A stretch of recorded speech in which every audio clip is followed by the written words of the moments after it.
Ici, on est dans l'écoquartier qui a été primé par le ministère de l'Environnement comme étant un des écoquartiers en France et qui a été en fait piloté par les Verts pour démontrer que ce qu'on veut faire dans l'Île-de-France, c'est des écoquartiers comme cela. À Paris, c'est le premier et je crois qu'il est très emblématique et il montre bien que dans le 20e arrondissement, on est un arrondissement où on innove. On a démarré le travail sur ce quartier sous forme d'atelier avec les habitants parce qu'on avait on a des habitants et des associations très impliquées. Là on voit très bien tous les bâtiments qui ont été construits dans les années 70-80, c'est des gros blocs, pas du tout ouverts sur le quartier.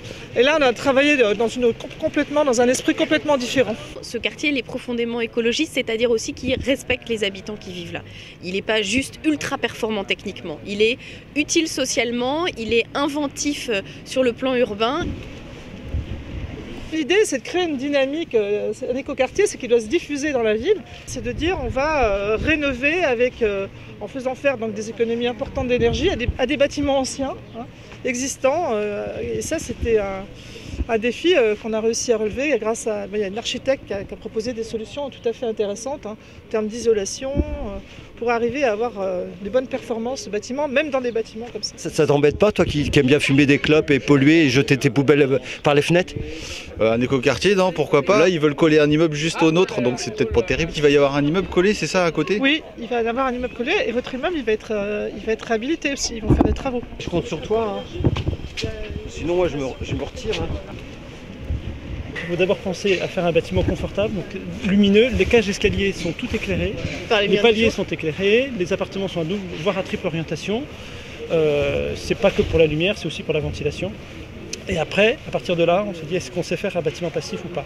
Elles sont isolées, vous voyez, là il y a du liège pour traiter les raccords et on va avoir l'isolation qui va venir sur le côté, qui va couvrir un petit peu, de façon à casser le pont thermique qu'il pourrait y avoir sur le cadre de fenêtre. Au niveau énergétique, on est à 15 kWh par mètre carré par an pour le chauffage. Si vous prenez un bâtiment de type réglementaire, on va être entre 80 et 100. On imagine que le coût de la construction est aussi supérieur par rapport à des immeubles classiques? Pas tant que ça, parce que c'est quand même une construction qui est très simple, très sobre. On a fait des économies sur tout ce qu'on pouvait. Les premiers écoquartiers sont souvent dans le 13e, se font ici, se font à l'île Saint-Denis, etc. C'est effectivement dans les endroits où il y a encore de l'espace. Dis-moi, ça ressemble plus à une visite de chantier qu'à une visite un peu des gens. On ne voit pas beaucoup d'habitants qui sont venus visiter. Heureusement qu'ils n'habitent pas encore ici, vu l'état du bâtiment, ça ne serait pas très agréable pour eux.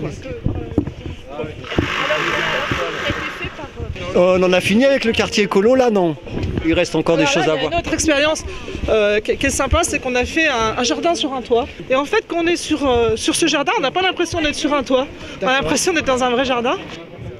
Il y a 1000 m² et il y a 600 m² jardinables. Il y a des cosmos, il y a des tomates, il y a des aubergines, il y a vraiment Est-ce qu'on plante de la bœuf aussi un petit peu? Non, on ne peut pas. C'est trop. C'est pas encore légalisé. Mais quand on regarde tout autour, depuis une petite maison comme ça sur le toit, jusqu'à ce qu'on fait de manière organisée ici, à l'initiative de l'élu du quartier, c'est très très riche. Paris est encore une terre d'avenir.